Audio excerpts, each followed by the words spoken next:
I was born in 1950. In 1960, when I was 10 years old, I remember going over to the neighbors to watch the scary movies on Saturday night. And my parents would let me come home late afterward. It was sometimes 10:30 or 11, just Saturday nights.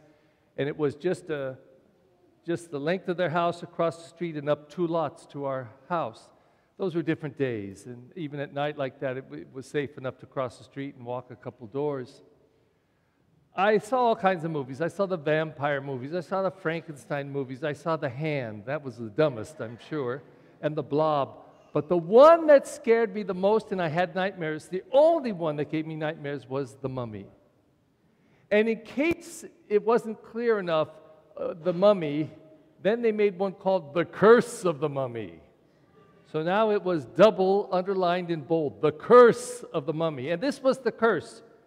This person died and was wrapped up a mummy, so he was covered, and somehow they gouged out where his eyes were.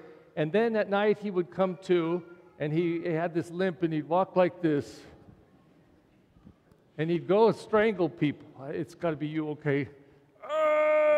Lift them off the ground, and they would die. And he was bound, but somehow he could outrun everybody or reach them, or they would trip and fall in fright, and people were dying all over the place because of the mummy. And I would dream about it. And this mummy would be chasing me. And there's a special psychological thing when in a dream you're running away and trying to not be caught by something. Well, the connection with this story is, of course, Lazarus is wrapped like a mummy. It was meant to preserve the body, at least in some way. And the story is really explicit story. He's very ill. Jesus gets word that he's ill. They said he's about ready to die. And Jesus says, okay, and then doesn't go. Waits for 2 days so that by the time he gets there, Lazarus has been dead in the tomb for 4 days. And both Martha and Mary said, Lord, if you'd been here, my brother would not have died. But at the same time, they still had belief in him. And the whole point of John's story, it's only in John, makes one wonder if this happened, because this is quite a story. And it's unimaginable to me, if this literally is true, why it wouldn't be in every gospel. This is quite a story. But it is clear, whether it literally happened or not, John is telling the story in a way to evoke some things, to make some things happen in us, to ask some questions and to come to some answers. Now, the big answer comes not just from the raising of Lazarus from the dead. And by the way, it would seem from other stories in the scriptures he could have prevented it. He did some long distance healings. He was in another town and just said, go home, your son will live. And he did. So why didn't he do it? Well, the story gives a hint as to why he didn't. Because he kept saying, this is so that you could see the sign and understand. This is so that you can grow in faith. Even for Martha and Mary, this was to lead them to a new place. For I guess you could say it this way, if someone could be raised from the dead, then somebody must have some mighty power to bring life out of death.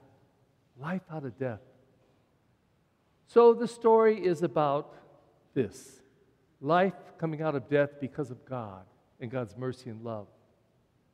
But it's the last tiny detail that evokes the memory of the mummy stories for me, and also speaks a really beautiful and powerful thing that most of all connects now with our young people going through the scrutinies. And so Jesus gets to the tomb. He says, take me to where your brother is laid, and then into the tomb. So they go. And there's this tomb carved in rock, and then a big stone put in front of it. And Jesus says, take away the stone. And Martha, she's a little perturbed. She said, you know, it's bad enough he wasn't there and prevented him from dying. But now he's there, and he's saying, remove the stone. And Martha says, Lord, he's been dead 4 days. It's going to smell. Don't do it. So he again assures her, this is so that you will see something. God is very much here. Take away the stone, and they do. And he goes, Lazarus, come out. And out comes this mummy. There he is standing there. And Jesus says, untie him And I'm going to use the old translation before we got this new book. Untie him and let him go free. And they untie him, and he was able to live among them again. See, it wasn't enough that he just got raised from the dead, but he had to be untied, untethered, freed. And this is where the great connection comes, because it's a metaphor of enormous importance for us. You see, everybody in this church this morning walked in here, maybe with a little assistance, that's all right, or rode in, but you're still walking in a sense. We're all in here, we got in here freely, all right? But I dare to say that everybody except a couple babies here are tied up in some ways. We're tied up. We're tied up by our feelings, our fears, our angers, our hurts. We're tied up by the scars that we have, things that have happened to us. We're tied up because of our health sometimes, and especially our reactions to it. We're tied up because we can't forgive. We're tied up because we feel that we haven't been forgiven.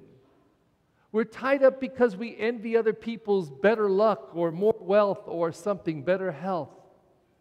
We're tied up because, the list goes on and on and on. We're tied up.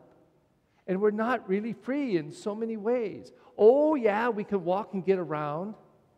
Some people are so tied up, they're like the living dead. They even show up for work every day, but there's no life. There's no connection with anybody. And if we need any story in our Bible, in our Word of God, is how do we get untied? How do we not just live, but are free, untied, unbound, and are able to use all these gifts that God has put within us? Our minds, our hearts, our feelings, our souls, our spirit, those deepest hungers and thirsts, those things that make us yearn and want to reach for the stars. That's what it's about. So, on this third Sunday of Scrutinies, on the fifth Sunday of Lent, the last time this group is going to do this, they're asked to go through this scrutiny in which they look for their sinfulness. What has got to change in me? What are the little things that still block me, that tie me up, that prevent me from being my best? I'll use, these are young people. They don't have a whole bunch like I've got, or some of us here. But I'll give you a typical one of children, I think, is selfishness. It's a hard thing to teach young people to trust and be able to give away things generously and appreciate all that they're given. I mean, how many parents have to say when grandma comes and brings them a special little gift, and they take it and walk away and say, come back here. And they look at us like we're freaks. Come back here. And they look, come back here. What do you say to grandma? They scratch their head like they have the clue. What do you say to grandma? Still don't have a clue. Grandma just gave you a present. What do you say to grandma? Grandma's watching it, listening to all this, What do you say to grandma? Oh, thank you, grandma. And they run away. How do you teach it? You teach it exactly by doing that. Come and say thank you. Come and say thank you. Come and say thank you. Come and say thank you. And one day, they're untied and they receive something from somebody and say, oh, thank you. They learned. But what about the flip side, the selfishness? They're given something and they don't want to share it. They'll make their brother or sister cry because they won't share it. And it's more than they can use or eat or drink or whatever, but they don't want to share it. Where does that come from? Where does that come from? And so we say, if that's what we identify, yeah, I'm not as generous as I could be. I'm a little selfish. That's the sin. That's the part of us where we're tied up. And Jesus wants to come here and say today, in this gospel and in this moment of faith, that God is so present, He wants to help untie us and set us free, to let us live life even fuller. So we will celebrate with our young people here, who in 2 weeks will come to these waters and be baptized and confirmed and receive their first Eucharist. And they will get this influx of huge amount of life and faith and spirit as they celebrate the sacraments of initiation. And so today, in in a final burst of preparation in this third and final scrutiny, they try to take a look at themselves. And with the help of these intercessions that we will pray, they will be able to identify some of the things that they wish to be freed from and ask for God's grace to help them. So if at this time our elects can go to their places with their sponsor.